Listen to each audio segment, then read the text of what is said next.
Dzień dobry, witam serdecznie na kanale Polska oczami Białorusinki. Mam na imię Maria, mieszkam z rodziną w Polsce, w Krakowie już trzeci rok. Dzisiaj chcę podzielić się z Wami swoimi wrażeniami po obejrzeniu kolejnego polskiego arcydzieła Noce i dnie, a także po przeczytaniu książki Marii Dąbrowskiej pod tym samym tytułem, na podstawie której nakręcono ten serial. Tak, przeczytałam książkę. Nie mogę powiedzieć, że było to łatwo, ale udało mi się. Język książki jest bardzo bogaty, piękny i dzięki tej książce poznałam wiele nowych polskich słów. Czytając miałam wrażenie, że słowa mnie otaczają, pogrążają w głębi książki i styl pisarki jak dla mnie jest bardzo przyjemny. Jednak moim skromnym zdaniem serial jest ciekawszy, lepszy od książki i z pewnością książka bardziej szczegółowo opisuje charaktery bohaterów i coś w serialu w ogóle zostało pominięte, ale mimo to serial daje jasność. Jak żyli ludzie na przełomie XIX-XX wieku, jak urządzili sobie życie, jak pracowali z ziemią, jak się ubierali, co tańczyli itd.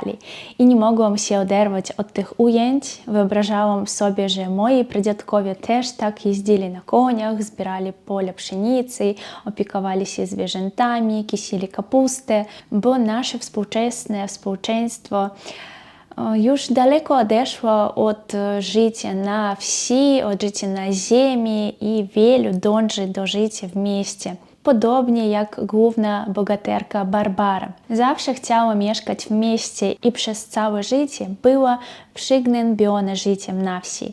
Nieustannie oburzała się na to nudne i trudne życie na wsi. Barbara jest osobą skrajnie sprzeczną i pod koniec serialu widzimy, jak żyjąc w mieście, tęskni już za życiem na wsi. Tak, chcę porozmawiać więcej o tej postaci. W serialu gra ją Jadwiga Barańska, żona reżysera Jerzego Anczaka. Przez cały serial gra jedna aktorka, podobnie jak w przypadku pozostałych aktorów, mimo że opisano dość długi okres jej życia. Od 25 lat do starości. Chociaż nie powiedziałabym, że 50 lat to już starość. Ciekawa historia. Produkcja filmów w tamtych czasach była bardzo kosztowna. W sumie na zdjęcia, które trwały ponad 500 dni zdjęciowych, wydano około 130 milionów złotych, czyli $1 milion. Metr taśmy kolorowej kosztował $1. Wiadomo, że aktorzy często nie mogą dobrze zagrać za pierwszym razem, ale Jadwigę Barańską nazywano aktorką jednego dubla. Prawie zawsze jej to się udawało, co pozwalało zaoszczędzić na kosztach filmu i dać innemu aktorowi możliwość ponownego nakręcenia nieudanego dubla. W sumie zastanawiam się, ilu teraz jest takich wspaniałych i utalentowanych aktorów. Osobowość Barbary jest niezwykle złożona i sprzeczna. U mnie ta postać wywołała całą gamę emocji od śmiechu po irytację. Często i dramatycznie zmienia zdanie. Popada w skrajności. Czasem denerwuje się i krzyczy. Czasem popada w melancholię i pragmatyzm. Czasami widzimy, jak jej mąż Bogumił zwraca się do niej i mówi: po co ty się tak wiecznie martwisz? Albo na co w tobie tyle gniewu i żalu, przecież jesteś jeszcze taka młoda i ładna. Ale jednocześnie Barbara ma wiele pozytywnych cech, jest bardzo troskliwą i kochającą matką, doskonałą gospodynią, udaje jej się utrzymać duże gospodarstwo domowe i dom w czystości, a jej dzieci zawsze są zadbane. Niezwykle boleśnie było czytanie i oglądanie na ekranie okresu w życiu Barbary i Bogumiła, kiedy zmarł ich pierwszy syn Piotruś. Dla matki śmierć dziecka to tragedia, a Barbara ledwo oczasnęła się po tej stracie. Nic dziwnego, że następnie nadmiernie chroniła wszystkie swoje dzieci. Prawdopodobnie taka bezgraniczna i przebaczająca miłość, pozbawiona niezbędnej dla chłopaka surowości, wychowało Tomaszka, drugiego syna pary, na zupełnie niegodnego rodziców. Jak powiedziała Barbara, jak u takiego ojca może być taki syn. Książka i serial poruszają wiele kwestii moralnych, takich jak relacje między rodzicami a dziećmi, między małżonkami, lojalność wobec rodziny, wobec ojczyzny, a co najważniejsze, tytuł książki symbolicznie odzwierciedla przemienność, szczęście i tragedii, sukcesy i porażki w życiu bohaterów. Noce mogą symbolizować mroczne, trudne okresy w życiu bohaterów, w historii kraju, natomiast dnie jasne i szczęśliwe chwile. Kontrast ten podkreśla cykliczność życia i historii, gdzie radość i smutek, wzloty i upadek nieuchronnie następują po sobie. Barbaro często się zastanawia, właściwie po co i dokąd to wszystko się toczy i toczy. Może właściwie dlatego, że ludzie nie potrafią znaleźć odpowiedź na to pytanie, ale nadal szukają odpowiedzi. Ta książka i ten serial nie tracą swojej aktualności. Bogumiła w serialu gra jeden z moich ulubionych polskich aktorów, Jerzy Bińczycki. Bogumił jest człowiekiem bardzo życzliwym, przyzwoitym, uczciwym, spokojnym, przyzwyczajonym do ciężkiej pracy, który na nic nie narzeka. Brał udział w powstaniu styczniowym i był na granicy życia i śmierci. Siedział w więzieniu, głodny i nędzny. Prawdopodobnie to doświadczenie nauczyło go, aby nie wymagać od życia zbyt wiele, ale szczerze doceniać samo życie. Podziwiam jego miłość i głębię uczuć do Barbary. Kochał ją czule i często nazywał ją moje dziecko. Często Bogumił znosił zadiory i ostre uwagi ze strony Barbary i czasem myślałam, że to jest święty człowiek, bo tak spokojnie to wszystko znosi i nadal kocha swoją żonę. I nawet jego imię Bogumił brzmi jak miły Bogu swoim postępowaniem i cierpliwością. Niestety ta miłość Bogumiła do Barbary nie była dość wzajemna, jak tego sobie życzył Bogumił, a w schyłkowych latach, jak to mówi się, w starym piecu diabeł pali, Bogumił zaczął zdradzać żonę. Bardzo mnie to skręcenie z dobrej drogi zmartwiło i niestety popsuł mi się stosunek do Bogumiła.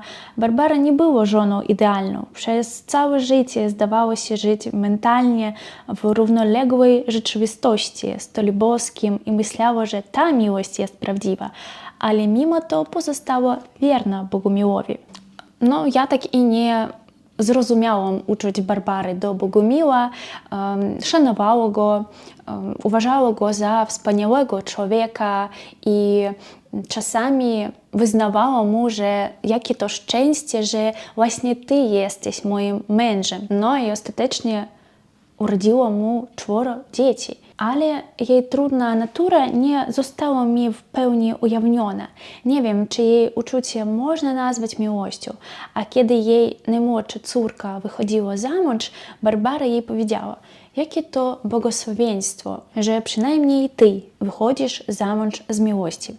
Te słowa mówią same za siebie.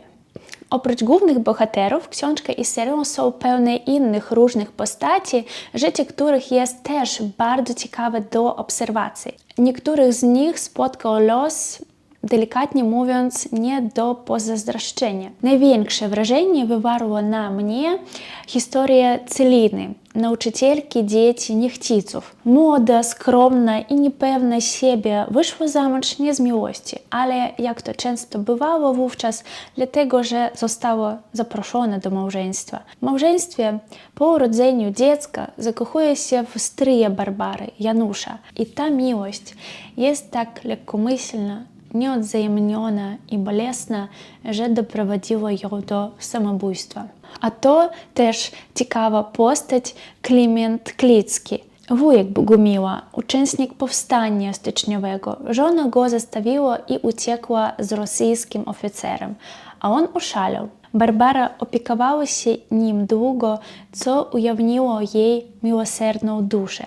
Osobiście ta historia bardzo mnie poruszyła. Też na uwagę zasługuje matka Barbary, Jadwiga Jaroczewska, kobieta bardzo mądra i odważna. Po przedwczesnej stracie męża samotnie wychowywała 4 dzieci, choć było ich 6, a 2 zmarła. Więcej informacji o jej życiu młodości można znaleźć w książce. W serialu ukazana jest już w schyłkowym wieku. Dość kapryśna i wredna starsza pani, której tak naprawdę brakuje miłości i akceptacji, jak wielu starszym ludziom. Bardzo pouczająca może być dla nas historia o tym, jak Barbara i Bogumił opiekowali się ją przed śmiercią. Ze starszymi ludźmi często może być trudno i nie bez powodu mówi się, że są jak dzieci.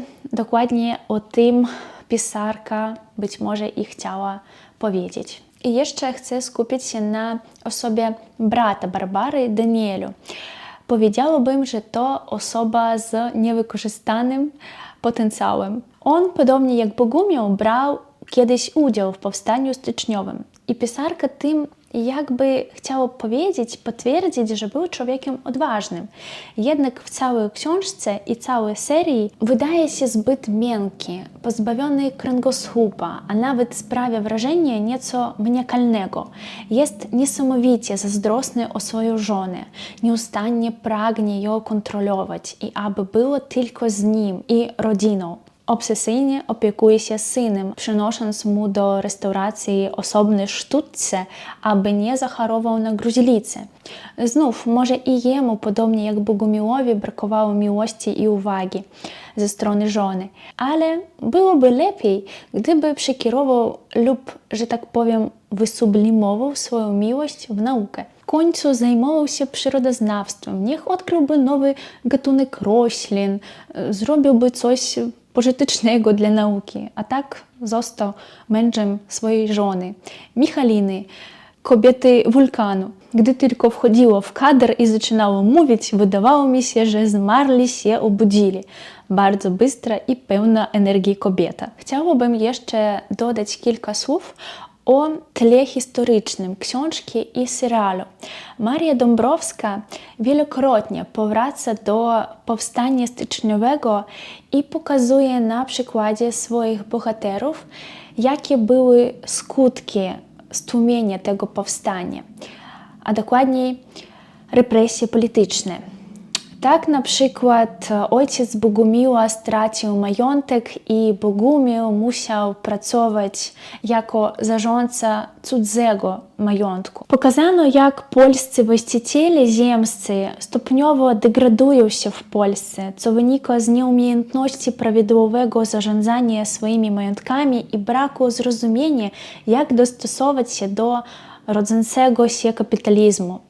Pojawia się nowa klasa, polska inteligencja. Wiele uwagi poświęca się dyskusjom o idei narodowej, przygotowaniach do wojny i walce o niepodległość Polski. Myślę, że z tego punktu widzenia ta saga będzie przydatna i ciekawa nie tylko dla polskich widzów i czytelników, a także dla obcokrajowców, aby lepiej poznać historię Polski. Wydaje mi się, że ta książka i serial nigdy nie stracą na aktualności.